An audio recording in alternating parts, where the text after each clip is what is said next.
You people bought a ticket to see me, so shut up. Yeah.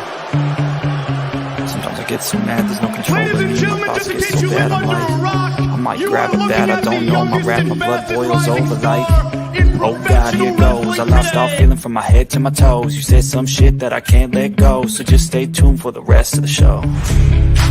So have you ever felt betrayed? Switches how you see things, realize something needs change. Cause I know you got me fucked up, let me show you what's up. Cause enough is enough. I'll take a face full of pavement just to make a statement. I know there's no turning back. Oh God, adrenaline wasted, so mad I can taste it. I know there's no turning back. I'll do what it takes, I ain't making mistakes like that. I'll bleed on your face to make you go take it back. I'll lose my shit, I go crazy when I'm mad. And now you gon' wish you had shut the fuck up real bad. Shut up.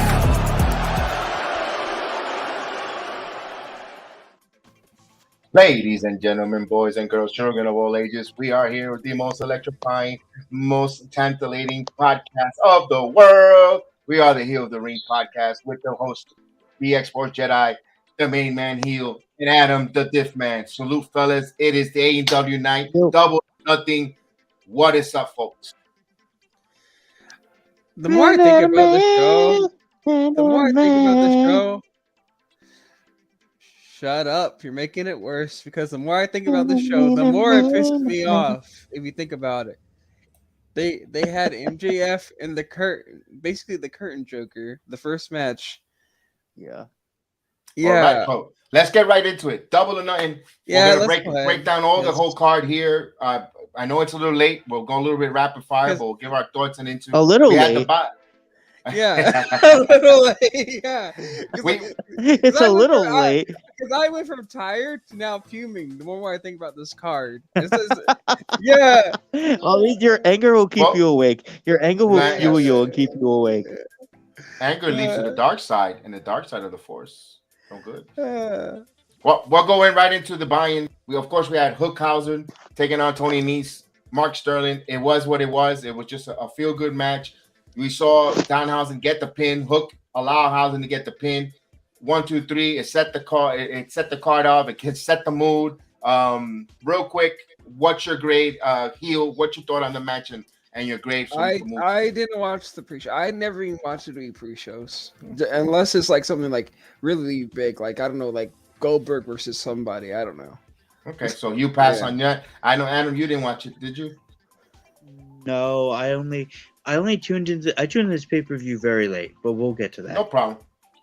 I give it a C. What it was just a warm up, just to get the crowd. You know, everybody likes to say, they like to go crazy for Hook, Hookhausen.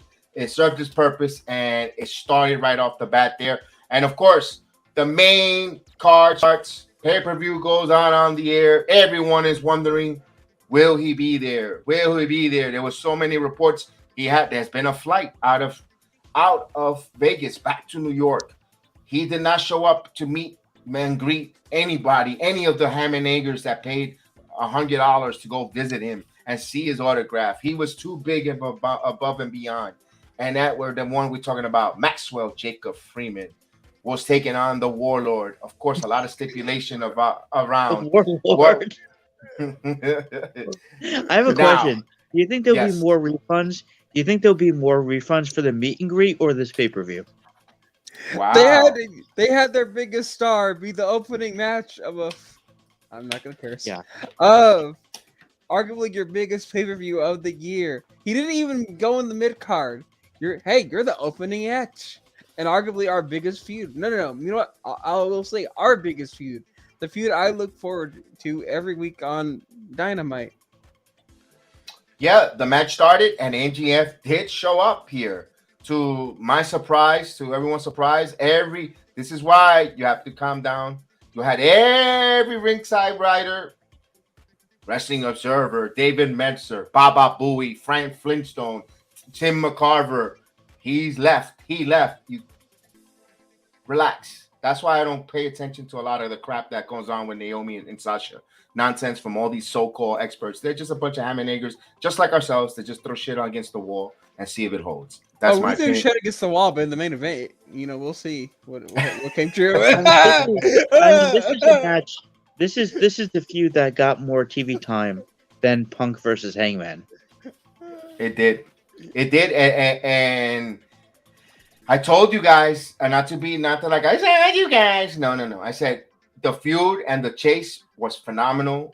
Everything led up to the storyline, and I told you the match might be a dud. Although physicality wise and the way the match went, it wasn't really a dud, but it was like I was watching Veer Mahan taking on the Hammernager that was working in the barbecue stand. I'm not going that far. To me, this was an amazing storyline match, and yes, I get it. Some fans might be mad that the way they booked MJF as kind of being a little bit of a chicken, but overall, this match was actually really good, and I go as far as to say it was match of the night, especially storyline wise, story wise. It was. They played the story really, really well. No, the story was fine. He wanted it. He wanted to get his filthy hands on MJF. He wanted to get his hands all over him, and he finally got at him, and he beat the living crap out of him to the point they took him out on a stretcher. And let me ask you this: if you're going on a stretcher, why do you need oxygen in your eyes? What I don't get is, what does that mean? Does that mean he's going off TV for a while to negotiate possibly a new contract? Like, are they that serious about it? Or what does that mean? But is there something more personal going on backstage either way that we just don't know about? Well, he probably is unhappy. He is probably extremely unhappy. I would be unhappy if I was your biggest star and you're like, so where am I being booked? Am I at least going to be mid-card? Maybe semi-main event? No, MJF. Nope. Your A word is the opener. Oh. Well, I mean, if he is unhappy, well, sorry, dude, but you're going to have to be unhappy for the next 2 years. Unless if he's looking for a release, he's looking for a big a release, and by him not going and pissing off the fans, giving that big refund, you lost a lot of money there, and we're gonna see. Let me get a picture. No, actually, the wrong picture. I had it on background, so my apologies there. There is he, and I have pictures. I'll get it in a minute. It's a little late. That's what it is. So we'll get it going there. We'll make sure my guys are working overtime. This is a tad bit late, Yeah. Let me ask you this: how much report of this you thought I think he does want to leave. I think he wanted to leave the pay-per-view. I think they got a hold of him there. Yeah, it feels like he wants to. And also, we saw this is how he ended up at the match. After a couple power bombs, he took the loss, and then I heard. As soon as the match was over, he left there, and there was a plane waiting for him. There it is. Yes. To Connecticut. To Stamford, Connecticut. One-way trip. Yep. All in all, we see Warlord get the pin, get the victory, and and squash there. But like you said, Heel, for the storyline, everyone that wanted MJF to get destroyed, he got destroyed. He got what it deserved. He got squash, but we were like, okay, now what? Now you can't tell me MJF is the next guy you want to put against Punk to try to get the belt or Hangman Page, whoever wins tonight that match, for the title. You can't, because and that really pisses me off, because at least give MJF his fighting chance in this match. Like, I get it, Wardlow's a big guy, you want to book him really strong, and I was even fine with the 8 power bombs. But it's like, really? You're going to make MJF, no offense, kind of job out? So does that mean that are we getting Wardlow versus Punk at All Out? Probably. Or Adam Page. We don't know who the winner of that title, that of the world title match later on tonight. We'll see. We'll go forward. We'll go to it's interesting to see what's going to happen. If we do, I don't think we'll see MJF in California for Dynamite. I don't think we're going to see him there. Who knows? if we won't see him maybe for a while. How do you treat your big star like this? Even TNA Impact, you got to treat AJ Styles. Like, granted, he left at the end because they ran out of money, but AEW's got money. They got everything. They just can't book this guy right, and I'm just like, why? It's weird. It's weird on that. So Yeah, well, that's an interesting saga that I think we're going to be speaking about weeks to come. The MJF, remember, a free agent 2024, but anything can happen where he could ask for his release, a buyout. Please give me a release because I just need to get out of here. I'm going to be unhappy. He separated himself from the locker room, and all this negative report doesn't look good. And I think you need to cut ties if you're AEW. If you think about it, you might want to put a 90-day complete clause or even a year. No compete clause. No compete clause. Even if you give him a year, but I don't think you could deter someone from making a living. It'll have to go to court, and I think MGF will take the court. It's going to get ugly. That's all it is. We'll move on because it's going to be a little late, so we don't want to stay too much. We'll have plenty more throughout the week for Dynamite on our next program. Next match, we have the Hardys versus the Young Bucks. Now, my question is, when is it time for us to start calling them Young and just the Bucks? I wouldn't change. I wouldn't change the name. I'll be honest with you, just because it's so big as far as like marketability, be marketable. And I know they're not young, but it's wrestling, man. For example, there's been a lot of tag teams out there that were like, had the name that really didn't stick, like the Rock and Roll Express. They really didn't play instruments or anything like that. They weren't like rock stars, but they were the Rock and Roll Express. But they have that. They still kept that look, even at age 70. They still have that look. Yeah, I mean, yeah, maybe tomorrow. Yeah, but anyway, let me ask you this: the match. I thought the match was phenomenal. I like the match. It was good. I thought it was very, very good match. It was okay. I think their first match in the independent circuit was better, and I think that's why this match kind of fell off to me, is because I already seen them wrestle once. I don't know. I think they could have done a lot better. I don't know. I think something was just off, but it still was a good enough match to keep the pace going. Adam, any opinion on that match? I heard this was I cannot wait to watch this match. This is one match that I'm definitely looking forward to watching. Yeah, it was all in all good high flying match. They had some high flying moves. You saw the Bucks do their same moves, doing the Hardy moves. You saw the Hardy do their moves. They were clean, crisp, but just one botch from on the turnbuckle. The boot got caught on the.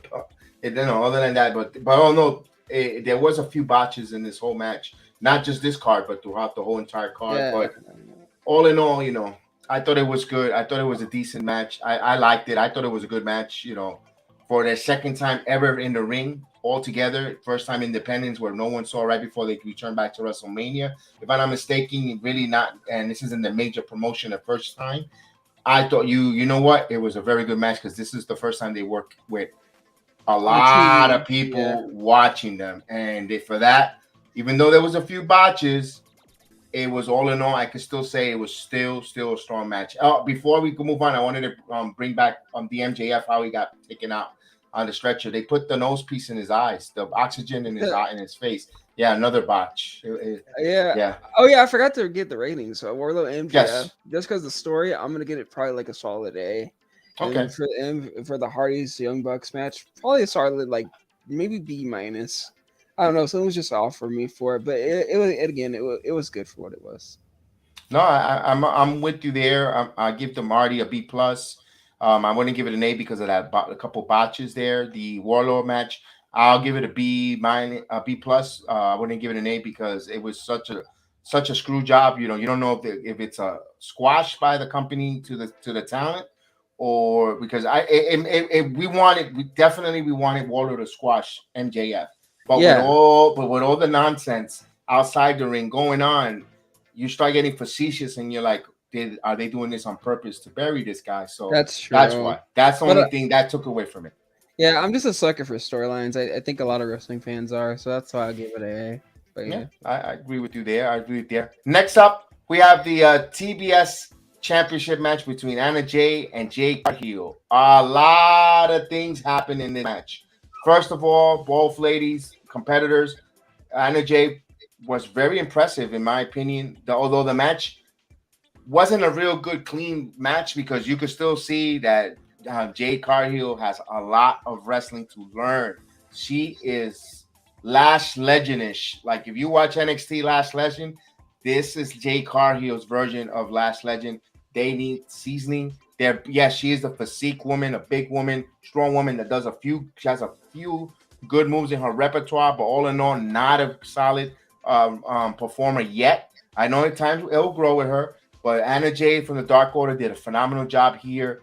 We also saw a couple of interference. We saw, the baddies, Red Velvet, Kiera Hogan. Before we move on from that point on, prior to what's your thoughts here on the match itself before we get to the extracurricular stuff? I just didn't care about this match, and I'll be honest with you. At this point, I was starting to kind of tell, especially as I remembered the card. I was like, yeah, whoever booked this show, yeah, they didn't really book it that well because I can tell they could. It was kind of like exciting match, then matches you didn't care about in between, and then exciting matches you didn't care about in between. And it was just like, we'll get to we'll get to that, and I can sort of see the theme how this was booked, and this is one of those matches I just didn't care about. And Adam, did you get to view this one, or do you want me to keep going?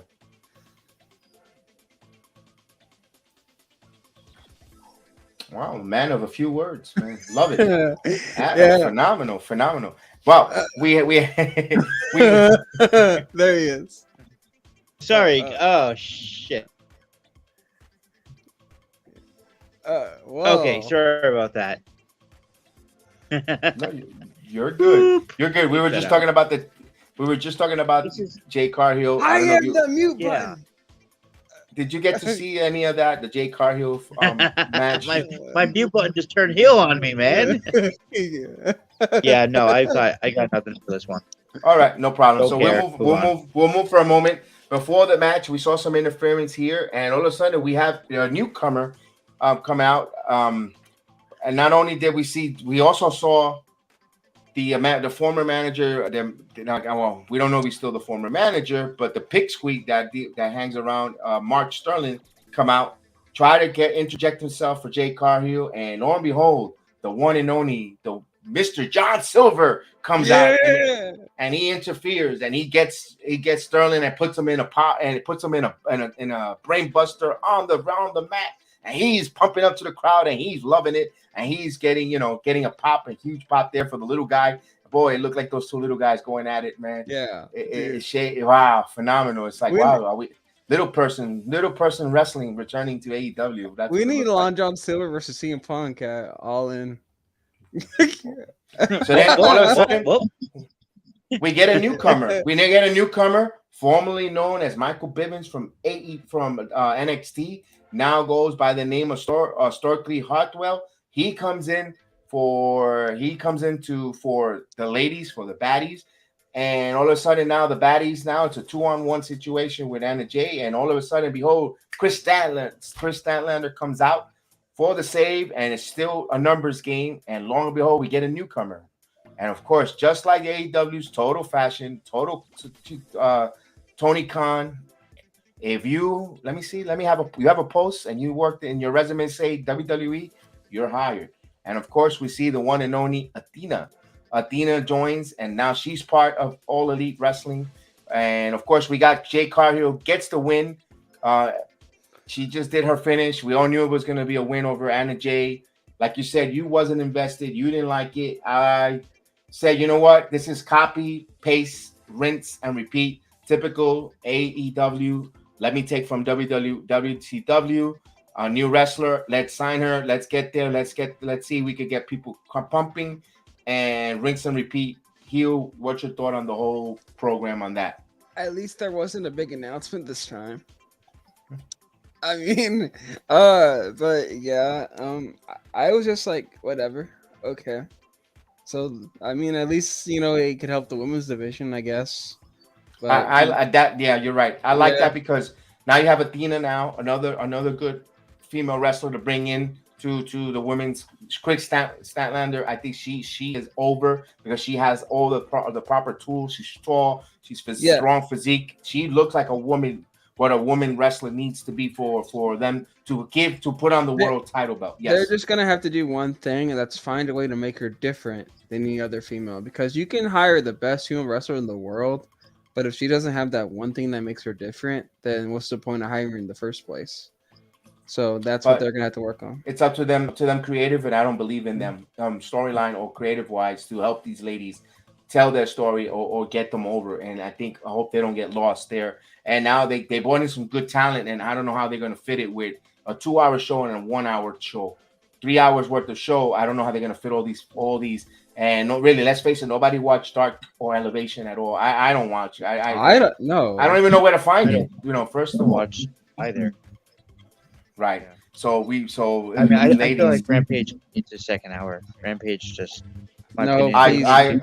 I agree. I agree. No, And because there's already so much wrestling to watch. It's like Well, yeah, but what if you're watching just AEW though? What if you're not watching WWE and NXT exactly. and Impact? I guess so, but I don't know. I don't know. That's just me. But, That's just your preference. Other people, like he said, like my sons, they don't really watch too much WWE and Oh they yeah, watch I get that. AEW. I get that. Yeah. So we move on from that, women's division getting hot and interesting. But let's see how it's up to now their booking and their storyline, creative and time wise to get them going. Now the next match to me personally, my favorite match. My favorite match of the whole card and of the night. It was Death Triangle versus House of Black. All in all, a match where I don't know, they love turning off lights. Both got their lights off entrance. You saw all three competitors come in: Pac, Rey Fenix, Penta Oscuro. Of course, you see the House of Black come in here. All in all, the match was really freaking good. Some good match, some good back and forth trios match. I loved it. Heel, what's your thought on that one? This was the match where I guess we say I started to feel a little bit like fatigued because I was just like, all right, like this is cool. I like to see Penta Oscuro. To me, he's top 3, if not at least top 5 luchadores right now in the business, and at the same with the Rey Fenix, at least top 10. But I don't know. It was just like I just feel like there was no really true heel for me. It's almost like this storyline kind of just needed that extra kick to it. You know what I mean? Like there's no really like thing that made me go, you know what, this is definitely must watch. So I was really just watching just for the wrestling, and it was like, okay, well, I mean, all right, that's cool. And then when that thing happened, I was just like, all right, I guess Pac lost. I don't know. So I don't know. We must have watched something totally different because those competitors did some great moves in ring competitor, and their storyline was that it was, if we don't know, what's her name, Bunny, the lady. Yeah.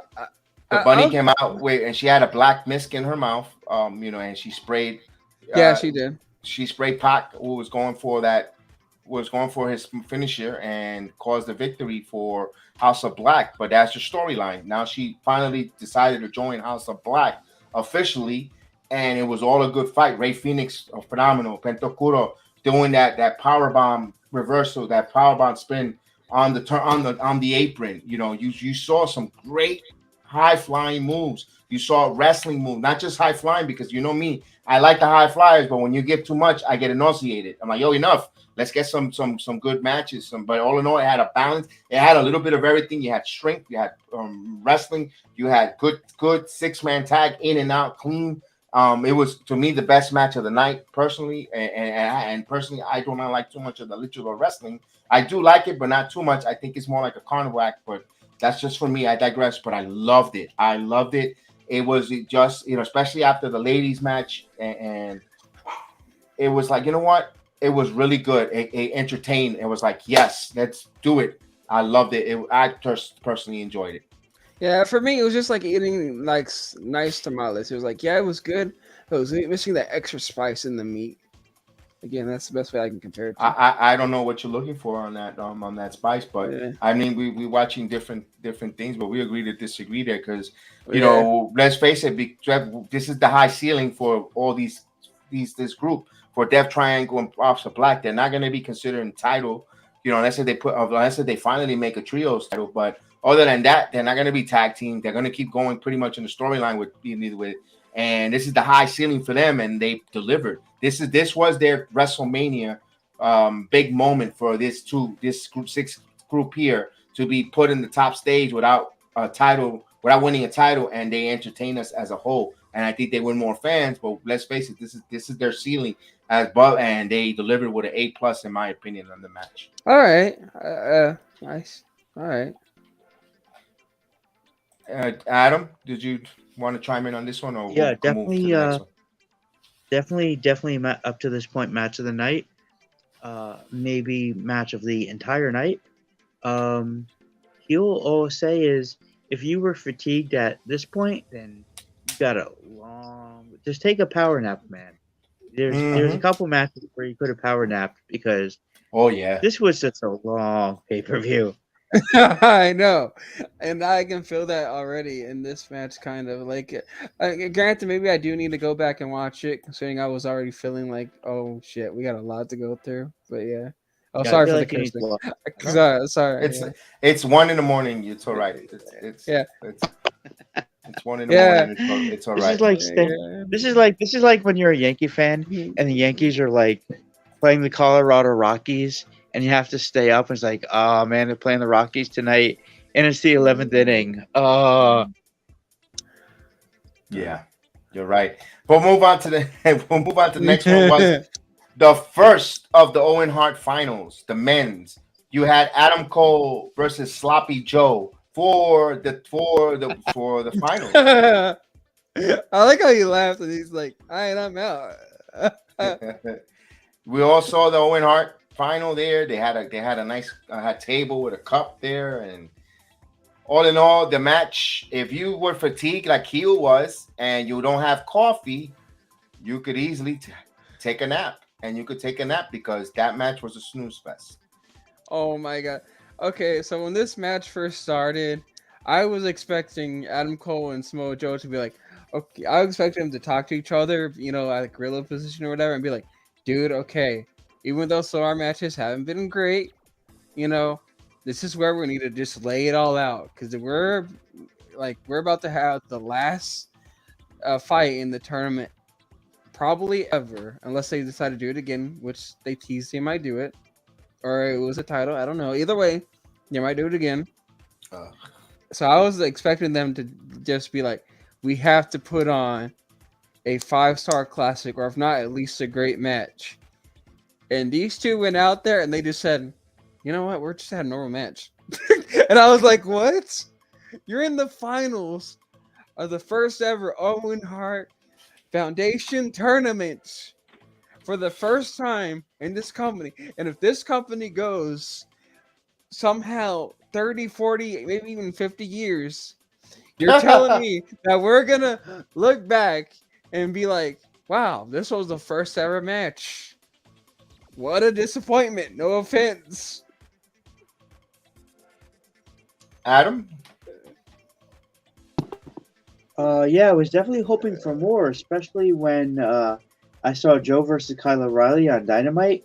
I said, well, it was an okay match, but maybe they were just saving themselves because Joe and Adam For Cole what? It's the first are going to ever. go all out. Because I thought this match was going to be all out, balls to the wall, and it was not. Flat. Like, when you open a can of soda and you just leave it there for like a day, and then you come back, you're like, oh, maybe there's still some carbonation. That was this match. It was a Coca-Cola that's been left out for over a day. I can even put one up. You know the bubble gum that you chew it at the beginning and it has a lot of delicious flavor, and then you got like 6 Yes. chews in, and then it's like now it's like rubber, and you're like, like where's the flavor of the gum? And it's just like Oh yeah, you're this was chewing. the fruit stripe. This was the fruit stripe gum of matches. Yes, yes.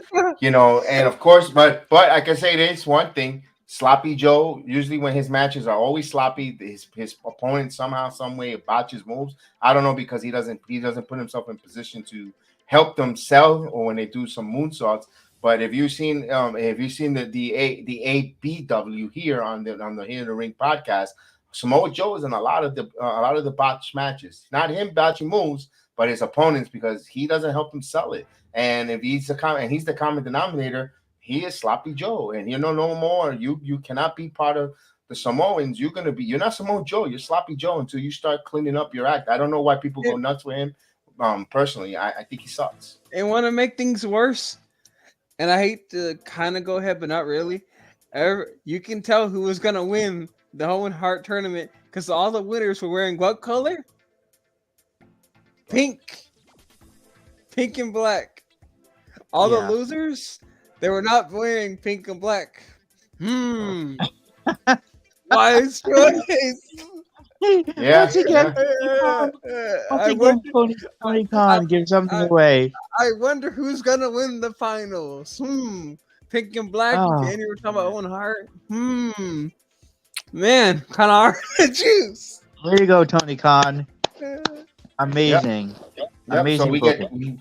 and I would have said, but we know why story wise it would have not made sense. Would have had a Riley beat Joe, and it would have been a Riley, would have been a good match against Cole, but we know why it wasn't. And personally, I'm still gonna say to this day, there was no fucking reason, and I'm gonna say the word yes, it's late, and I'm gonna curse for Samoa Joe to be in that tournament. It should have been another wrestler in AEW. I think another wrestler who's been in there, and hey, should have given me someone else other than Samoa Joe. You just got here. Just got here yesterday. You didn't deserve to be in that Owen Hart tournament. You should have left. If you really were, you should have kept it in-house AEW, especially they're kissing Martha Hart's ass the way they're kissing it. They should have just left the wrestler in there. Yeah, I'm gonna be off color because I'm a little upset with the whole thing. So Hey, I'm gonna go off color. That match might have been underwhelming, but you know what? That photo shoot is gonna look amazing with both of them wearing pink. Yeah, you're right. Yeah. So think about the kind of match that Adam Cole and Kyle O'Reilly would have had, though. Yeah, they're in the Phenomenal. same faction, but yeah.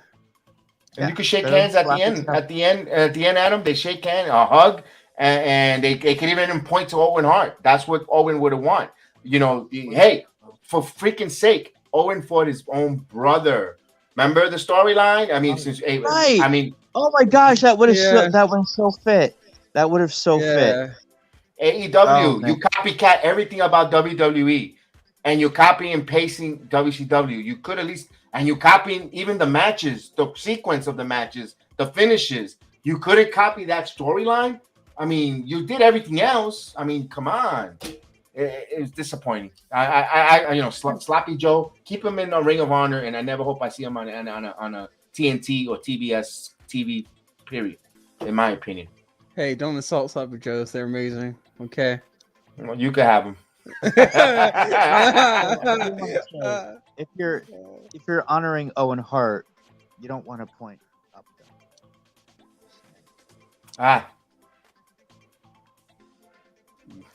Gotcha. So we move on.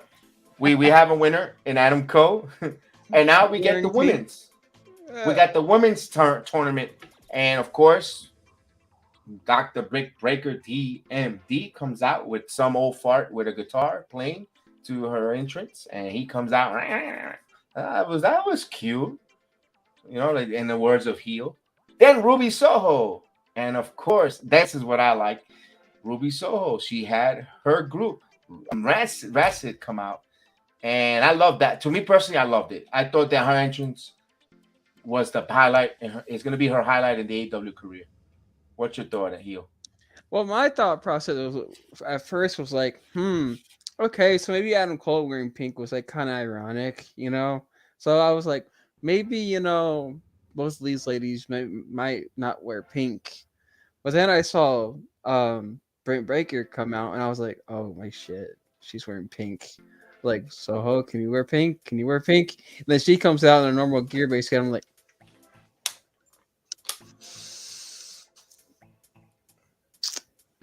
I'm done. I'm done. I don't care. I already know who's winning. I'm like, I already know who's winning. I'm like, sorry, Soho, your night's done. I don't care. So, But despite her winning, knowing who was going to win, what you thought of the match itself? Give me your opinion on the match. when you already know the outcome, it's already hard enough to get invested. So it's hard for me to just judge the match off of that. But I guess out of respect for the two women, I will give it just a C. Cause like, the whole point of watching a wrestling match is half of it is to build it up for yourself. It's like, who's gonna win? Ooh, I'm leaning this side, I'm leaning that side, I'm leaning this side, I'm leaning that side. And the mystique of who was winning was already gone. And as soon as Britt Baker won, I was like, okay, well, yeah, whatever. I get it. Owen Hart red pink. Pink's got to win. Real man wears pink. And you're wearing a pink shirt right now, and it's cute. Well, yeah, yeah. Hey, So, Adam? I'm very disappointed in the way that AEW has treated Ruby Soho since she came to this company. She came out as the Joker last year in the Double or Nothing. I think it was the buy-in. And after that, they jobbed her out to Britt Baker for the Women's Championship. I believe Britt Baker was the champion at the time.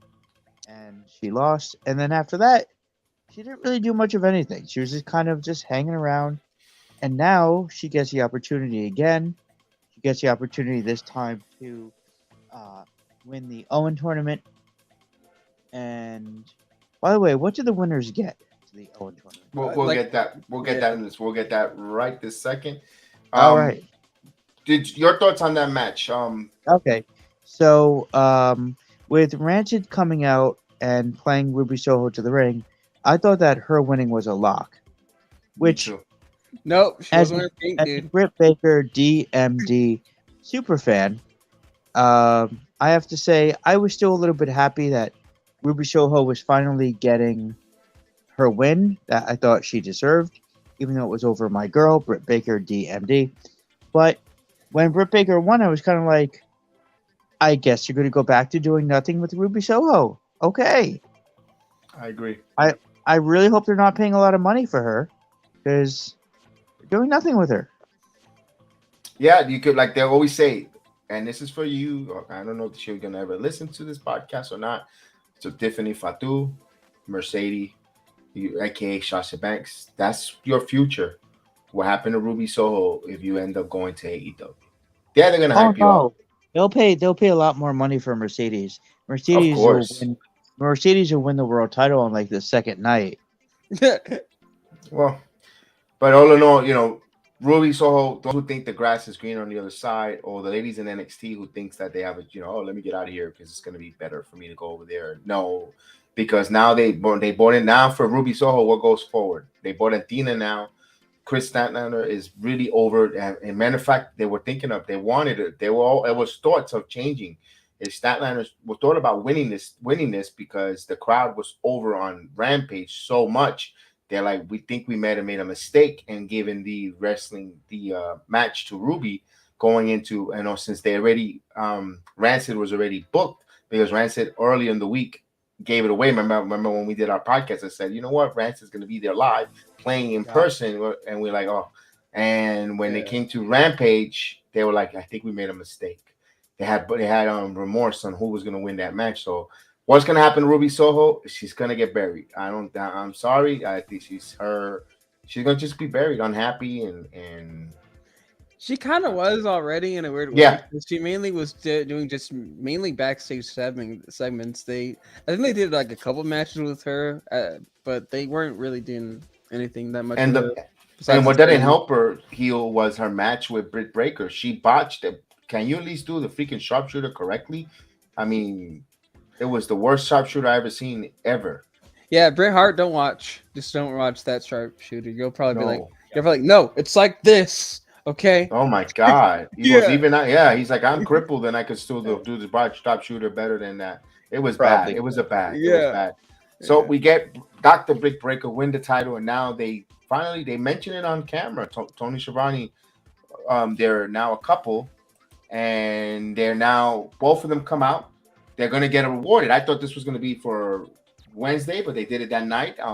Martha Hart comes out with the most weirdest hat, and the speech was kind of cringeworthy, if you ask me. She doesn't talk on the mic, and presented not only big ass cup, but also title belts. So more title belts in AEW. Heel, what's your thought on that? And more belts. I'm like, I guess we're gonna have this mean like a yearly title. Maybe it's gonna be like defended whenever I guess there's number one contender. I'm like, I don't know why they just don't have it as this like a regular annual like tournament. I guess yay titles. I don't know, but yeah, it was such a weird like speech, and she was even like dancing with the titles. I was like, what are you doing? And then you saw Adam Cole, who's supposed to be a heel, to my understanding, he was like giving her a hug and everything like that. And I get it, you respect, Martha Hart, but at least do something heelish. I mean, like, how am I supposed to hate Adam Cole when he's like hugging Martha? Like, I respect you, Owen like that. I mean, like I get it. Some could argue like, oh, how are you supposed to be heel? And on top of that, we're in the different age where, kayfabe is kind of like broken. But I'm like, could Adam Cole at least, I guess yank the title a little bit from her or something like that? I don't know. But no, it's a sign of respect, though. It was. I was okay with that. I was okay with it too because I understood it. But I was hoping he'd do at least something heelish, just a little bit for entertainment. It's sign of respect, but it was out of character. Yeah. And but when Britt Baker, though, she literally, this was the most awkwardest part of the whole thing for me. She literally was, like I said, dancing with the title, and then she put it on herself, and I was like, okay.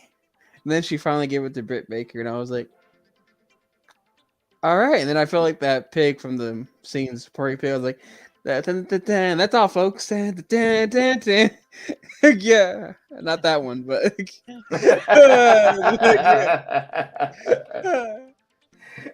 yeah, I looked at that angle, and I was saying, okay, you heel. If Adam Cole, like you said, he's a heel, and very respectful. He acknowledged and thanked, pretty much was respectful getting that braces, but he could have cut a heel promo afterwards. Yeah, he could have done something like that. Then I could agree your point, but all in all, he was like, you know what, just let's move this along. I think he might have felt awkward himself. Yeah, I just think it would have been great, like you said, if he would have cut a heel promo afterwards. That would have been great. Like that. Yeah, that I'm right the there. first ever champion. No one could beat me. Not even no one in his company. Not even and set up for the porno pay-per-view coming up in Forbidden Door. Yeah, I said not even anyone, not even in his country or outside of the country, New Japan. No one. I'm the first ever. No one could take this away. Baby, and Yeah, and then there's Sleeve. And I'm the new, Owen Hart tournament champion or the first ever, and then leave with Adam Cole, baby, by hell. But I hope it's like a King of the Ring. Once a year, they get a belt, and move on. Not that every week. We're gonna have the Owen Hart championship defended live. TNT don't go anywhere. No, I don't need that. Yeah, picture in picture. I don't think so. Yeah. I don't think so either. There, with that. So we move on. There, we got our first. We got our first number of champs. We move on to the 6-person tag match. Now, you thought these were really and here's some more tinfoil coming up. You got the Paige Van Sant, Scorpio Sky, Ethan Page versus Time Conti, Sammy Guerrero, and Frankie Kazarian. What's his last name? Kazarian. Him too. I wasn't even invested in this match. To be honest, I watched it, but I was editing my podcast. Yeah, Frankie Kazarian is a legend. That was my first thought. I was like, that's cool to see him on here. I'm like, he's a legend. I watched him since TNA Impact and all that. So, Mad respect to him. Now the stipulation is if Scorpio wins with his group, his 6-man, his person tag, then neither Kazarian or Guevara could challenge for the television title. That's it. That's no more, no mas. No, the stipulation is no one gave a fuck. Well, that was a good one. Yeah. Why are they doing this? Why are they doing this? Oh, if you lose, you can't compete for the title. Do they realize how that worked out for Cody Rhodes? Cody Rhodes left your company because he couldn't compete for your world title anymore. Well, You're still doing this stuff where it's like that. This is why I was getting perfect. I love this. This is why we have so much good chemistry. Yeah. I think personally, and I've been saying it for a while. I don't know when his contract is up, but I don't see Sammy Guevara staying in AEW anytime soon. I'm not saying get it released, but whenever his contract is up, he's done. He'll probably go to AAA for a little bit and probably sign with TNA or maybe WWE takes a run. I don't know. He's still friends with Cody, but I don't know. That's not. Oh, he's going to WWE first. I think he's gonna be just get away from AEW for a while and do a little independent and maybe then AAA and then head to eventually with WWE. In my opinion. Yeah, and the one thing AEW needs to understand is, and don't get me wrong, a part of me does love the fact that they add a stipulation to a lot of things. But at the same time, I hope they understand not everything needs a big time stipulation. Sometimes it's just good to have an old fashioned one-on-one. Yeah. Yeah. Yeah, and the match I think was one of the worst matches I ever seen in AEW since I've been watching, and there's been some real snooze bad ones.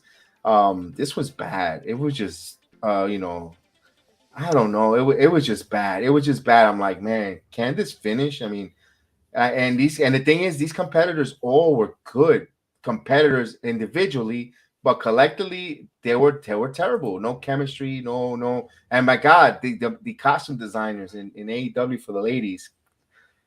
we're getting there. Oh, we're getting to one of the worst costume designs. Yeah. Get ready. Yes. To that director, man. I mean, not for nothing, Paige VanZant is a very physique, very good looking lady with the way she and the way the dress, that the clothing, the attire they put on both her and Ty Conti, they both looked like they were square women. They had no shape. They looked like they were fat, square women. Like, and they're not. They're not. These ladies are now. Yeah, I'm not gonna lie. I'm not gonna lie to you. They are. They work hard. They work hard in the gym. They do. But when I saw Sammy Guevara and Ty Conti, I was like, is he trying to portray like Gangrel's son? Because the way he's doing his entrance like that. Yeah, I'm like, is he like a vampire or something like that? Yeah. No, that was Maleficent from Disney. She came out as Maleficent from Disney, and I don't know what he was with some peacock's feathers or whatever, black feather robe or whatever. I don't know if he was auditioning for Judgment Day or I don't know what. Aaron Judge's stable. Yeah, sign me, Edge. Yeah. But all in all, am I being too biased? But what's your thought on the match? I didn't like it. What's your thought on that, heel? No. It was just, I felt like they could have done without this, and they could just left it for like Dynamite or something like that. I'll be honest. Yeah, and I know we saw Austin Vanderford, her Paige VanZant's husband, on ringside. You know, we had that angle where they went to American Top Team here in Coconut Creek in Florida, stole all the belts from the UFC belt, the BMF belt, and again, of course, Dan Lambert retrieved it after winning the fight.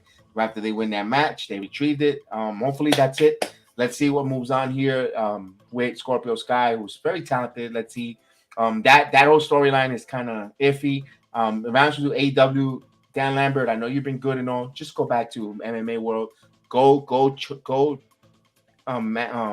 Take care of these fighters and make money. Get them ready. And Paige, you know, she wants to do it. It's okay with her in the world of wrestling. She needs to work more on her ring ability. I know she was working hand in hand with Gangrel as one of the instructors, but she almost could have killed Ty Conti on a power bomb with her head. You know, it was like, ugh. And you saw the folks in the crowd. I have videos for Wednesday. Yeah, it's kind of late. I have it, but I don't want to play it on the botches. We'll do that for Wednesday. It was cringeworthy there. So we'll move on. Yeah, go ahead, you. And I know some people are probably like, "You're forgetting to rate the matches." I'm like, you try to remember to rate matches when it's like 12:33 or 1:33, depending on where you live. Yeah, no, the match, I gave it a D. It was a D. Yeah, D or C. Yeah. Yeah. But you know, for a pay per view that already had a lot of matches, it didn't need this one. No, and a lot of botches. Yeah. Speaking of botch, we had a match that was added last minute here. Darby Allin versus Kyle O'Reilly. We thought, man, they're gonna add this match. These guys are some two up and coming wrestlers who are really good in the company. I was looking forward to it. I said, you know what? We had a couple of snooze fest. You know, they were all bad. The Woman Heart tournament, the 6-person tag. I was like, oh, this match. I'm like, you're like, oh, we still got more cards to go. Then we get this one and go, oh, wait a minute. This is something that might intrigue me, a little whet my appetite here. Let's go. Let's get going with this match. Although the match was pretty good between these guys, Allin and O'Reilly. I think O'Reilly is one of the up-and-coming wrestlers coming up huge, ready to blow up there, getting over. And Allin was also phenomenal wrestler. There was a couple of botches here by Darby Allin. I don't know if it's ring rust or inability to just when you just come out and just do a peekaboo appearance every month, every Wednesday night, and don't actually wrestle, you get to be a little sloppy, and that's what we saw with Darby Allin. What's your thoughts here on the match and your opinion? Yeah, if I'm Darby Allin, like, and Kyle O'Reilly, I'm just like, what? You mean to tell me we're gonna have a match all of a sudden out of nowhere? Like, why? Okay, well, I guess fine. Let me go get my boots ready or whatever. But I don't know. I don't understand why we couldn't have at least, you know, a warning that we might be wrestling, because trust me, that's annoying when you just realize you're about to work last second. But at this point, I was already kind of like really fatigued. I was trying so hard not to care per se, because I did care about this match, because I'm already a big Darby Allin fan. And Kyle O'Reilly, I've been a fan of his, not the biggest fan, but a fan nonetheless. And it was just the fact that I was tired. I was like, Tony Khan, I was like, you're already making us sit through like a 3-4 hour pay-per-view, and I think this was 4 hours. I'm like, why do you got to add more matches, man? Like, are you just trying to make us piss off at you? It's kind of their WrestleMania. This is kind of their. I get that, but it's like, especially a match with like no build, it's like, it makes you feel kind of like, it's kind of like appreciative in some ways, because you're like, okay, I can see Darby Allin versus Kyle O'Reilly, that's cool. But in some ways, it's like, yeah, I don't know, was this necessary? I don't know. It's like, I don't know. I had an awkward feeling about it, but it was fun for what it was. I'll just say that. What was your grade? What's your grade? Because again, I got to give it like another like C, maybe like okay.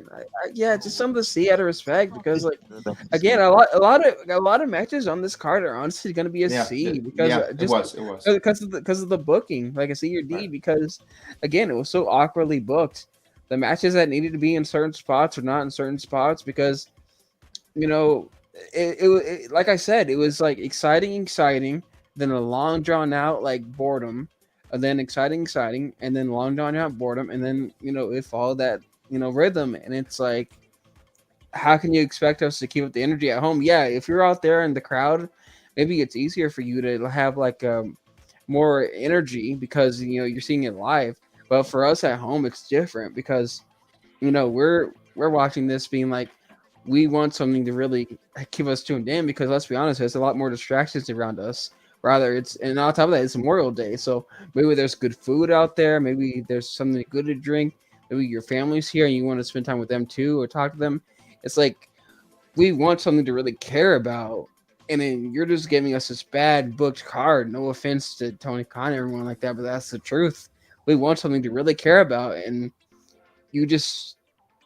Honestly, I'm just going to come out and say you fucked up on the booking really bad on this card. I agree with you. Yeah. On there. Yeah. Yep. Yeah. And all in all, I'm gonna give that match a C as well. I want to give it a B, but the couple botches there will drop it to C. But all in all, and you could say we could digress on that. We will continue. We'll move on, so we don't want to stay. For those that are listening to us out here late, we appreciate. And then we'll have the the AEW The women's. WWE. Yeah, I know AEW. I wish it was WWE, but AEW Women's Champion Thunder Rosa versus Serena, the catcher's mitt Deeb. Catcher's mitt. Her face does look like a catcher's mitt. I'm sorry. And by the way, while watching this match, I realized that her face does kind of also look like a thumb. Looks like a big person's old thumb. A big old thumb. Serena Deeb. Yep, See there it is. See the It- thumb for Spy Kids? Remember That's those? exactly what it looks like. That's exactly what she looked like. And then we saw them come out, first and foremost, Thunder Rosa come out with the most weirdest costume design ever seen. Diffman, tell us what you saw there. Well, she kind of looked like, the first thing I said was she looked like a stained glass window in like a Catholic church. And Kev actually came up with one even better than that. He said that Thunder Rosa looked like a Hostess brownie.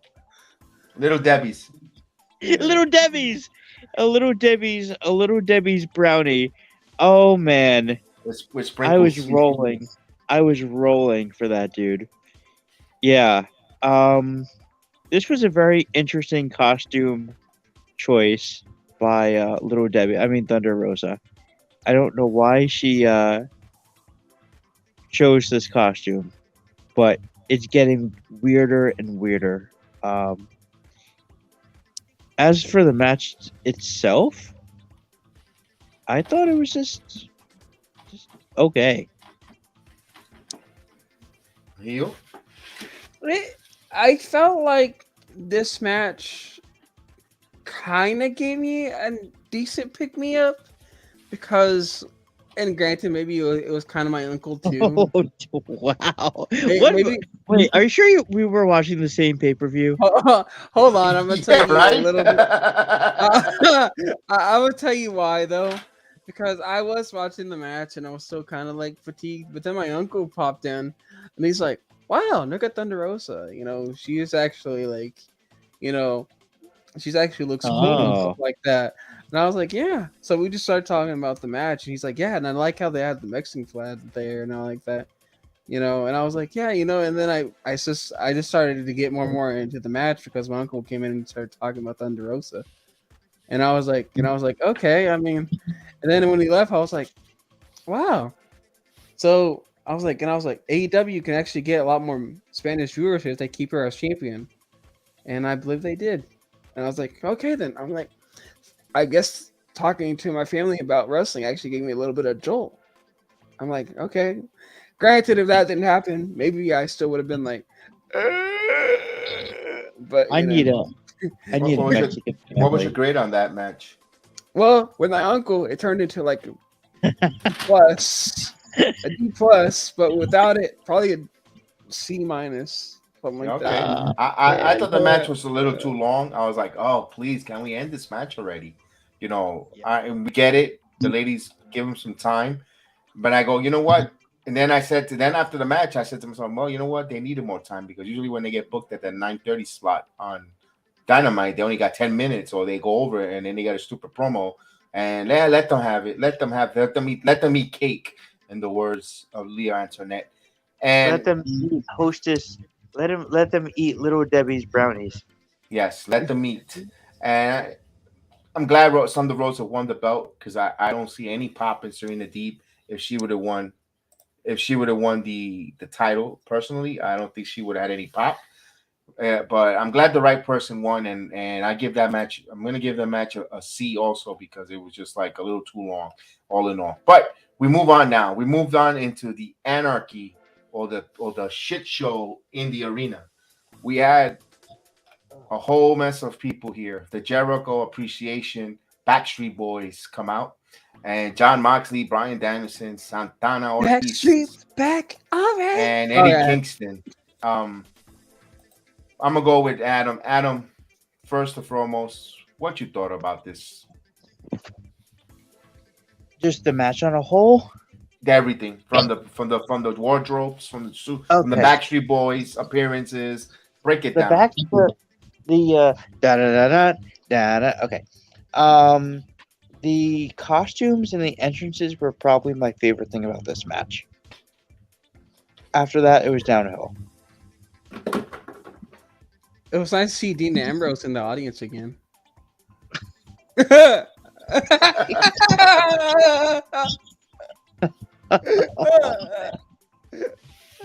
This match was just too chaotic. It was too much to look at, and in terms of storytelling, it told no story whatsoever.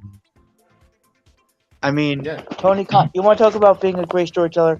Tony Khan with this match, I'm going to give you the 4 clap because it was just. I hate these kind of matches. I really hate these kind of matches. I did like Stadium Stampede, the first Stadium Stampede. I thought that Stadium Stampede, the first one, was a fun match. But for the most part, I hate these kind of matches where it's just too much to look at and everything like that. It was chaos, the homicide thing, coming out trying to commit murder on someone was not cool. What the hell, man? I'm just gonna set him on fire. Dude, it's I know. wrestling. You don't need to go to jail. Like, am I watching Combat Zone Wrestling? What the? but yeah, really. What is this? Yeah. So Yeah, and just the whole thing was just a mess. It was a mess. yeah, I'm watching that match with you, and we're like, man, this is chaotic. We were seeing what the hell is going on here. We got people in the stands with the t-shirts getting all full of blood and crap. You guys are bleeding all over the place, which this is why the WWE stopped the blood matches, not because they don't want, not because it's a PG-13 audience. It's because there's been an outbreak on hepatitis with the blood in the matches. That's why they don't do the bloods too much because they don't want guys getting sick, and we just came out of a pandemic, and you have these guys going around a stadium full of people with your open wound. It's like, I understand we want to see violence, we want to see blood and all, but maybe we should turn this down. Maybe a cinematic match would have been much, much more appeasing, in my opinion. But it was all over the place, and especially then he comes out with gasoline, supposedly. And hey, there's still kids watching here, that pretend and they like to wrestle in their backyards. 7, 8, 9-year-olds. Imagine an 8-year-old dragging a 9-year-old with his belt, like. Well, yeah, that's another one Yeah. too. You have a belt and you choke the kid in a wrong turn and something injury there. I understand that you got to be hardcore, and also parents should be watching what the kids parents should be censoring what the kids watching the wrestling. But all in all, it's still wrestling. Kids love wrestling, no matter what it is, whatever it is. Oh, wrestling. And if you're gonna tell that, and let's say you have some of these folks that own homes, not just in the city but in the suburbs, that have lawnmowers, gas lawnmowers. You have the little 2.5 gallon container of gasoline. Where they're gonna go around taking their cousin and putting gasoline on? I don't mean to be funny, but Yeah. I don't think any kids were watching this match. I mean, this match came on at like 3 a.m. That's true. At least it felt like 3 a.m. Yeah, not to mention, I think my uncle came in and he's like, "Wait a minute, is that Daniel Bryan?" I was like, "Yeah," and I'm like, he's like, "Wait a minute, why?" I is like how he was uncle just getting this pay-per-view over. Yeah, and he's like, "Wait, why is he wrestling in the match like this? Doesn't he have like seizures or something like that?" I'm like, "Actually, yeah, he does." He's like, "Oh, well, that." He's like, "Oh, well, I don't know why he's wrestling this match." Then I was like, "Yeah, same here." I'm like, "Wow." Dude, it's just wrestling. You don't need to try to kill someone. I know. Is your uncle here? We'd like to have him on and take over for you as an analyst, because obviously he saw he was more invested in the pay-per-view than you. He was uncle. He was uncle. Uncle Dio. Yeah, he's a Dio. Dio.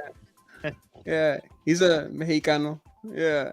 So I didn't like the match. I didn't like it. Jericho Association wins. They choke the living crap out of Daniel Bryan. He's Bryanson, Dan Bryan, whatever the hell he wants to be called tonight, American Dragon, Firefly Dragon, whatever you are tonight. You lost. On the bright side, we saw Jack Swagger versus Daniel Bryan. We did get to see a little bit of that. We did see Yeah. that, and we didn't see much of Kingston and Jericho, which they were the ones that were hot and heavy, and they ended up fighting one of the lackeys. I don't remember. Was fighting with Kingston in a freight elevator, and they stood stuck in a freight elevator for a while. Oh my gosh, the freight elevator spot, the barbed wire, like the fake barbed wire. The fake barbed wire. Yeah. Oh god. You can always tell it's fake.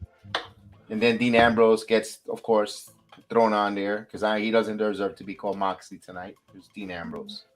No, Dean Ambrose was better. He was the first ever Grand Slam champion from the Shield.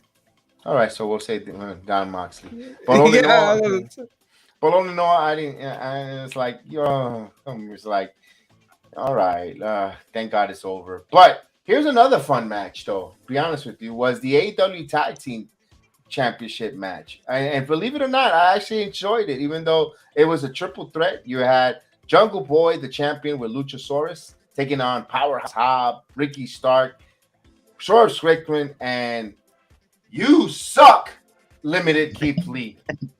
I love that. I love that gimmick. Oh my! What you thought of this tag team match? Oh my God! Finally, some energy. When Jungle Boy came out, I was like, oh. Look at him shake those titties there. Yeah.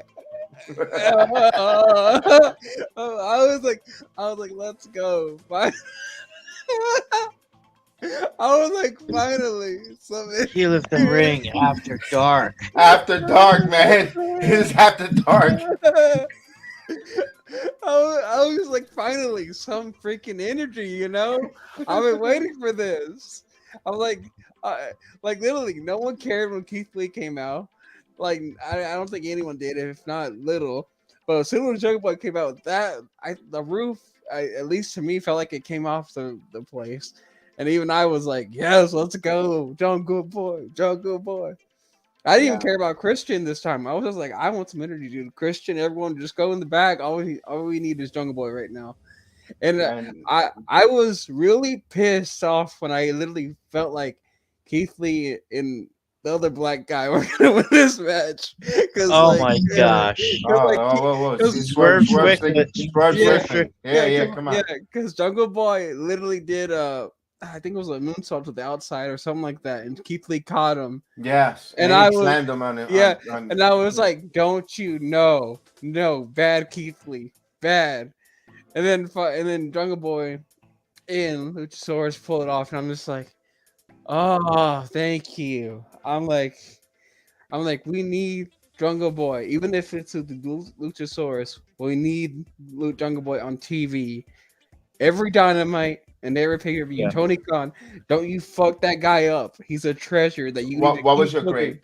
What was your grade on there? B-, only because of Jungle Boy. All right, and Adam. I was really enjoying this match. I was actually watching this match with Hio's uncle, and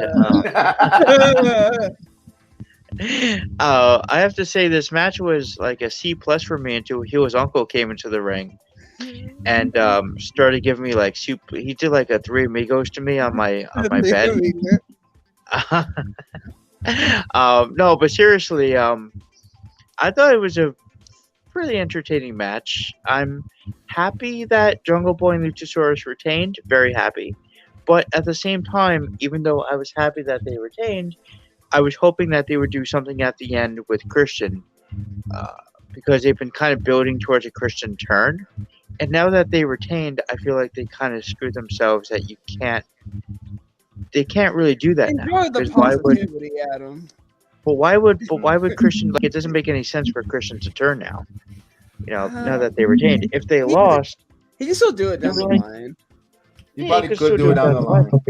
You're building it now, though. Like, you're, strike while the iron is hot, as they say, right? Maybe there was too much going on with the pay-per-view that they said, maybe we're not gonna do it tonight. It could be. Maybe they're saving it for Dynamite. But if you're gonna do something like that, though, I feel like do it on a pay-per-view. I would have been less happy if they didn't retain, but if we got the Christian turn at the end, I would have been like, oh, okay. Well, they didn't retain, but at least we got the Christian turn. Oh, you know what's funny? Christian and Edge are technically doing the same thing on two separate brands right now, which is funny. They both have their own faction going on. Could say that. But Yeah. let me give my quick thoughts so we can move on. I thought the whole match was really good. Was phenomenal. The match between the 6-man tag was really good. I loved it. Even Keith Lee, did a moonsault that he didn't botch. He didn't hit his head this time on the apron like he did last time. He actually got it over. He actually did the moonsault. He almost botched the Jungle Boy powerbomb that he almost caught him in the air, but he almost got onto the ground, but it still was okay. I'm happy that Jungle Boy retained. Of course, his mother was in. When I saw his mother and his sister in the crowd, I said, no way they're going to make him lose with his family there in ringside. After that, last year, his dad passing away, Luke Perry, and so forth. And they're going to make him drop these belts here, but personally, I meant it. I said they needed to drop the belts because we needed new tag team champions, be honest with you. But that's the only disappointment on that match. All in all, the whole match was good. I would have not mind either Ricky Starks come out with the title, even Keith Lee and Swerve Strickland. I was okay with it. But you know what? At the moment, I said that was the wrong winners. The match was good, but like you said, maybe down the road, Christian turns on them, but I think Christian will turn only if he finds himself a tag team partner worthy enough to team up with him to try to take these tag belts. I don't think that person's in AEW yet that he will want to team up with to try to go for those titles. So I think that's going to hold off that angle. All in all, the match to me, I'm going to give it an A. Personally, yeah, even with Keith Lee in the match, I'm going to give it an A. Yeah, I'll be honest with you. Like, the more I think about it, I'm just like,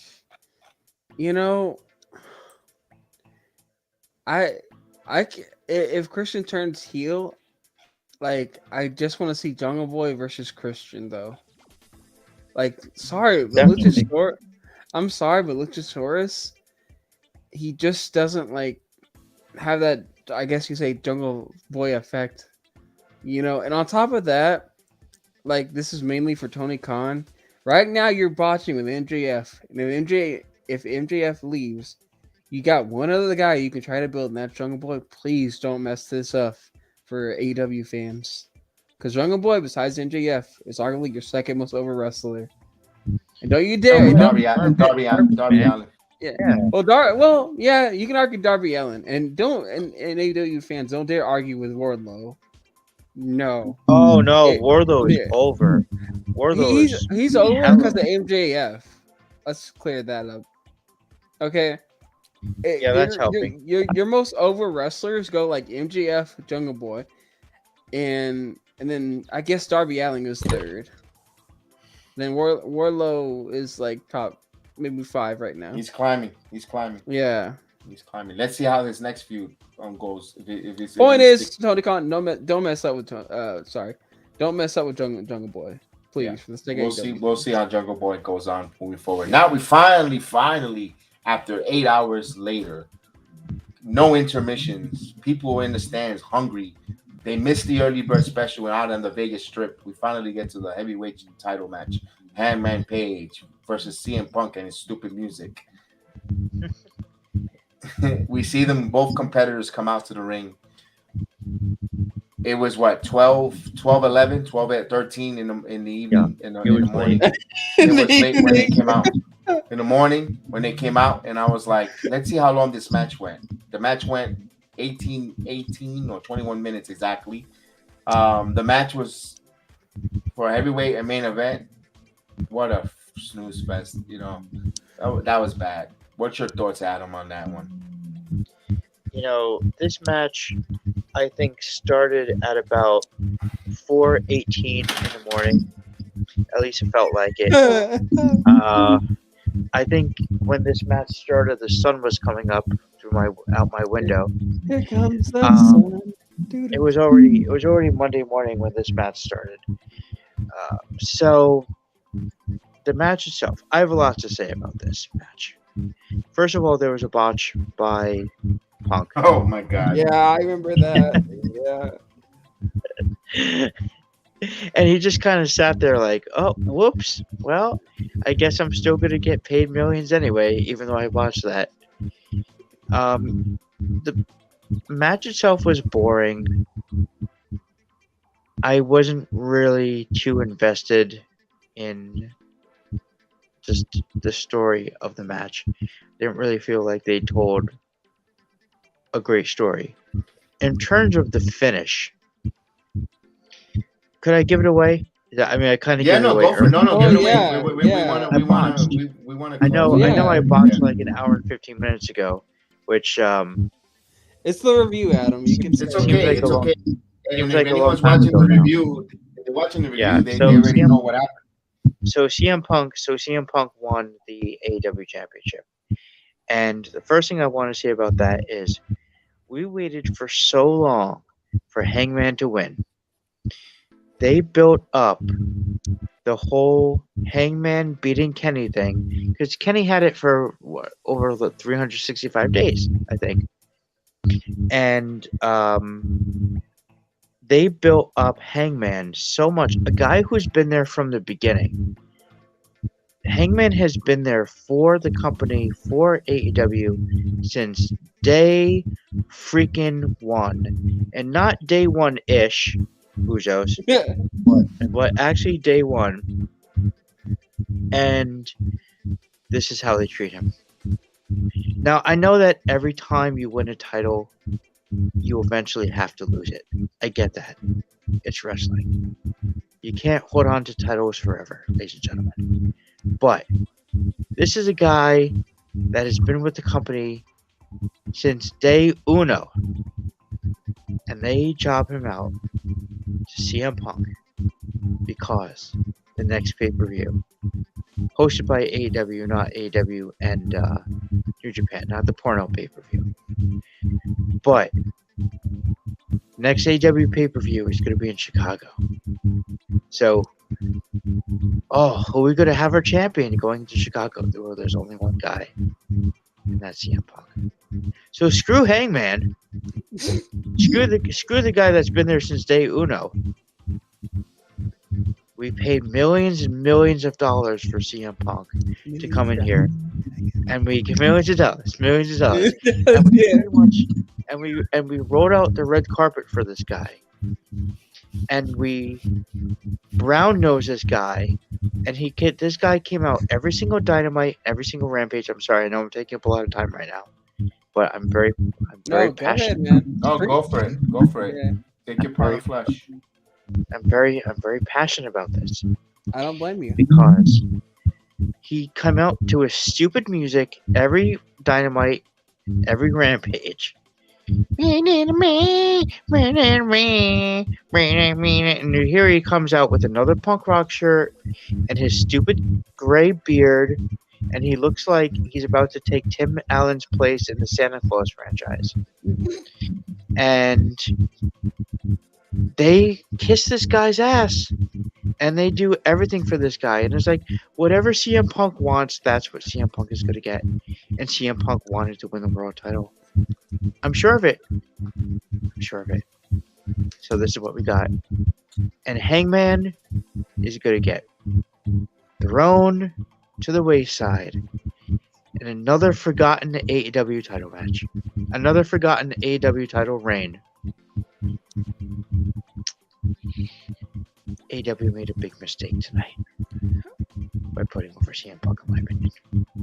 They made a tremendous mistake, and I absolutely agree with you because I can admit it. When I first got introduced to Adam Page years back, even before AEW was the thing, I think me and Adam talked about this because obviously me and him were doing AEW like even before today. We're talking like what 2017, 2018, the wrestling thing we do on PlayStation and whatnot. Adam was first invested into Adam Page before I was, but I was a bit iffy on him. But even I saw the dude had talent. You know, I wasn't the biggest fan of him, but you can tell the dude, you know, he had it. He just needed a few seasonings, so to speak. And I feel like, you know, especially like Adam just said, you spent basically 2 years before the guy had the title to build him up. And he finds his stride as a main eventer. And then you sign CM Punk at basically out of nowhere because let's be honest, no one knew this guy was coming back to wrestling. And I'll be honest with you, we probably would have enjoyed this main event a lot more better if we didn't know the result, on the prediction show because we did, investigate the whole thing and we did spoil the whole thing for basically anyone that watched it and for ourselves because wrestling fans are what they are and we're a lot more smarter than what the wrestling community gives us. And CM Punk, like I said from the get-go, in person, is he probably a nice guy?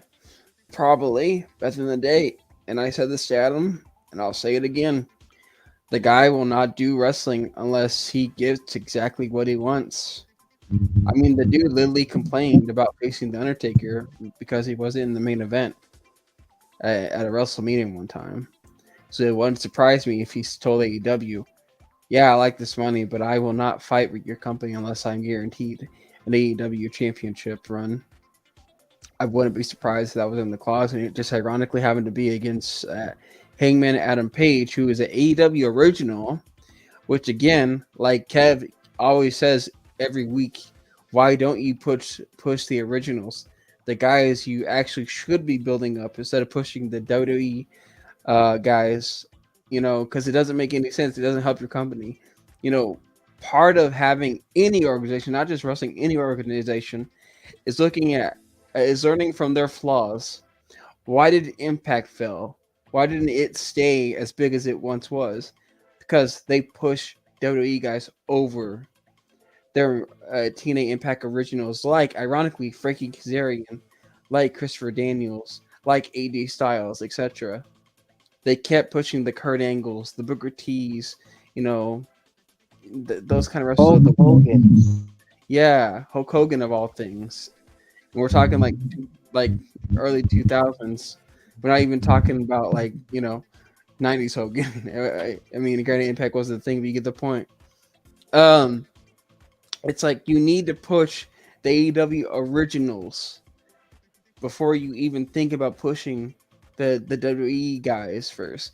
Because when you do that, that's a big recipe to have a company that's just going to go downhill in years. And then guess what? You're going to end up struggling to find your stride again. Like right now, you have good momentum, Tony Khan and AEW. But what's going to happen in years to come when all these guys, they start leaving like AJ Styles and all them do, and WWE starts getting them, and they start finding their stride in WWE, and they start being happier there, like MJF, like possibly Hangman Page, like possibly maybe even a Wardlow and others, And you got to realize that, but I don't know. Maybe they just don't care. Maybe they're just happy to have a wrestling organization because obviously they do have tons of money. I don't know. Yeah, I agree with you. That's one thing I always say. This is the reason why you see that there's going to be this content, unhappiness in their AEW locker room, and it's going to get worse. You see what's going on with MJF. Point taken. MJF, one of the originals. He's only making $150,000 a year, and that came out public of his contract. He wants to make more money. I guarantee you that's probably what. And I don't blame him. I don't blame him either. I don't blame him either. He wants to make more money, and he doesn't know. He doesn't want to give you more long. I don't want an extension because I don't know what you're going to do. I just want to get money now. Why? I don't want to be stuck here for years if I'm unhappy and I'm seeing you bringing guys from the street, from the other organization. You're paying them good money.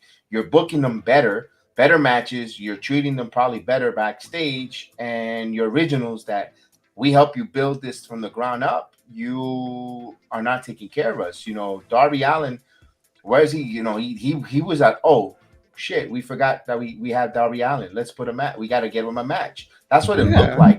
That's exactly what it looked like. It did. An Darby Allin, one of the most talented guys, a friggin' afterthought. It was an afterthought. Let's get a match for him now. Oh my God. Oh yeah. You know what? Yeah. By the way, let's put him in. That's wrong. You take care. That's one of the main guys you take. You make sure you get a match. Make sure that guy's on that pay-per-view. He is, meanwhile you're catering to the Hardys, where let's face it, Matt Hardy and Jeff Hardy, they're any minute away from wanting a release, or and I hate to say, I mean, we all got our own issues and problems, but they're they could be on a bender, either alcohol, drugs, whatever, and they can't wrestle and they got to leave.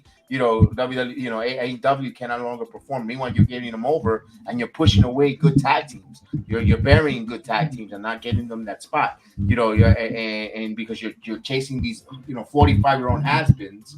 Because let's face it, that Bryan Danielson, he is great and all, good wrestler, but do he really need to take the spot away from a Ricky Starks? No. Reject When I tune in to AEW, I want to see Darby Allin. I want to see MJF. I want to see Hangman Adam Page. Even though he hasn't been, his best lately, but maybe that's also because of backstage politics and stuff like Jungle that. Boy, correct. Yeah, I want to see Jungle Boy. I want to see Phoenix. Luchasaurus, Ray Phoenix, Bento Escudo. I want to see those guys. Hey, even Pac, who was from WWE, but he has done really well in AEW. Yeah, but point is, if I wanted to watch the Hardys and all that, I would just watch old school clips from like 2000 on Peacock or whatever, I watch AEW to get away from WWE. I don't watch AEW to just watch WWE. No offense, but has-beens. I get why they put the title on top though, because I kind of get it. It's like maybe you want to get eyeballs on your screen, and you want to be able to tell people, "Oh, our champion is CM Punk." Well, I used to watch in the early 2010s. I used to watch WWE in 2011, 2012. I know who CM Punk is, so I'm going to tune into AEW because I know who CM Punk is. Like when TNA brought in Hulk Hogan, it was like, oh, okay, I know who Hulk Hogan is. I'm going to watch TNA because I know Kurt Angle and Sting and Christian and those guys. And the thing is, I get it. Like, I get it. You want to bring in people. You want to bring in people that were fans back in like 2011, 2012. I get that. But at the same time, it's like you're not getting the CM Punk from 2011, 2012. Exactly. You're getting much older Punk. Who only go 10 to 15 minutes per a match, and yeah. Like when I was watching Impact, part of the big appeal of Impact was the fact that it wasn't WWE. Like I loved to tune into it and watch, Beer Money, the Motor City Machine Guns, AJ Styles, like I said, Frank Kazarian, Christopher Daniels, just all these TNA originals.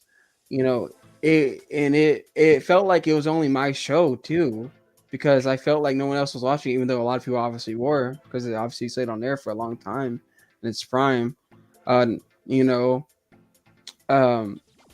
It's just one of those things where I think AEW just doesn't get. They're not looking at the organization and being like, why did they fail? Why did they succeed? What's one thing we can improve on it? They're just going off of like, this guy was a big deal at one point. Let's push him. He might make us a lot of money. And it's like, no, you're not getting it. I get it. So it's like, no. But if you want to like introduce new people to AEW, it's like, oh, who's your champion? Hangman Adam Page. Who? Who's your champion? CM Punk. Oh, I'm gonna watch. No, I get that.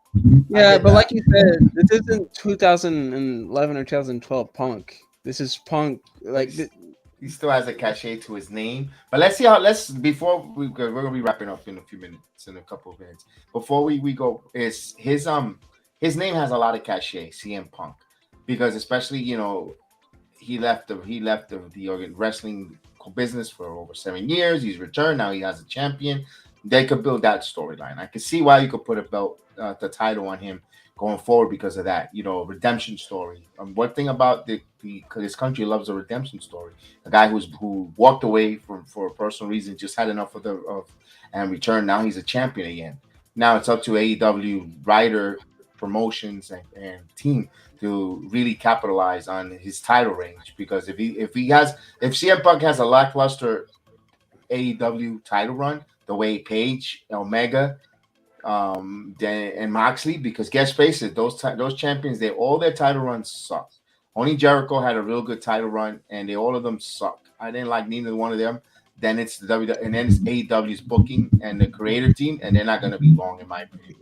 That's ironic that you say that, Kev. I told that to Adam on PS4 like a few days ago or something like that, and he was actually disagreeing with me. I told him if I'm being honest with you, AEW doesn't really have the best track record when it comes to memorable champions besides like Jericho, and that's mainly because he I just remember that Hangman was actually in the first ever title match for the AEW Championship between him and Jericho. And I remember saying to my friend at the time, are you beating your phone? Your sound sounds terrible, Adam. Yeah. oh, sorry about that.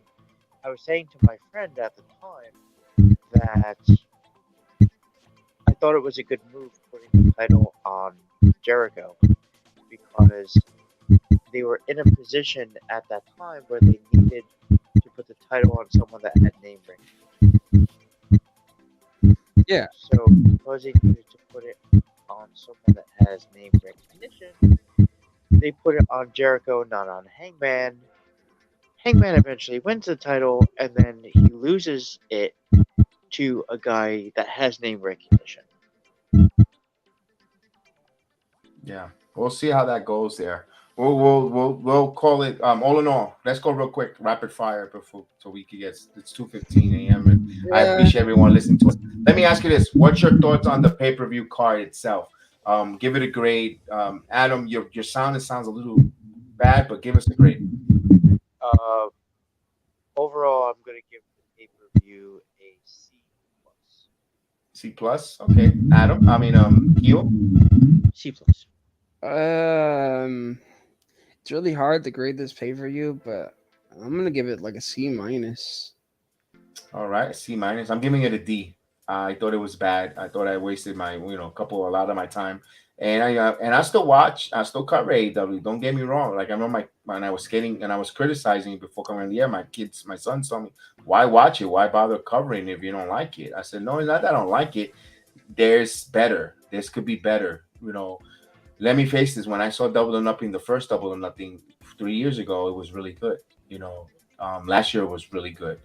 Their pay-per-views, not for nothing, they are pretty entertaining. And this one I think was really bad. I never want to give an F to anything because they're competitors. They go out there and they compete and they do something that we don't. They're out there busting their rear end, despite botches or no botches. But it was extremely sloppy.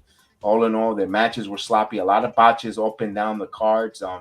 And I'll have the footage with all the botches and not just because I'm talking the side of my mouth, but it was sloppy. I think the matches were roller coaster investment. Which ones were great? Which was a snooze fest? The time wise of if you were gonna go late like this, and there's nothing wrong with it. Good thing we don't work tomorrow. Most of us. You could have started at 7 a.m. and even if you would have finished at 11:30, it would have 7 a.m. 7 p.m. No, I just looked at the clock and it says 2 a.m. and the a.m. stood in my head. It was 2. When we're recording this, it's 2:17 in the morning, and I looked at the a.m. and that's why I said 7 p.m. I know. I'm just kind of. Yeah, no, I know. Hold on, Adam. Fix your sound. Your sound is really bad, Adam. And to a lot of people, give us some slack because for starters, the show really drained us, and also the show went 4 hours, so we didn't really get to finish recording this until it was really, really, really late. So we apologize for any botches. And any other sound issues. We didn't edit it because we're going to send it right out to audio platform. Yeah. And we want to thank everyone for listening tonight, for being the late additions, those that are in the chat with us. Thank you for all the strong members that are in the chat. Thank you for all that listen to us live, and we appreciate you here on the Heel of the Ring. We'll break down more. We'll talk a little bit more when we do Dynamite, the AEW report, and we thank you guys. It's been a long night. We're not gonna stick here longer because we need to get some sleep. And thank you guys. We'll see you next time. Awesome! You people bought a ticket to see me, so shut up. Sometimes I get get so mad, there's no control. Ladies and My gentlemen, thoughts just in get case so you bad, live I'm under like, a rock, I might you grab are it bad, I looking don't at know. the My rap, my youngest blood and boils fastest over like, rising star oh God, here goes. I lost all feeling from my head to my toes. You said some shit that I can't let go, so just stay tuned for the rest of the show. So have you ever felt betrayed? Switches how you see things, realize something needs change. Cause I know you got me fucked up, let me show you what's up. Cause enough is enough. I'll take a face full of pavement just to make a statement. I know there's no turning back. Oh God, adrenaline wasted, so mad I can taste it. I know there's no turning back. I'll do what it takes, I ain't making mistakes like that. I'll bleed on your face just to make you go take it back. I'll lose my shit, I go crazy when I'm mad. And now you gon' wish you was just a fuck up real bad. Shut up.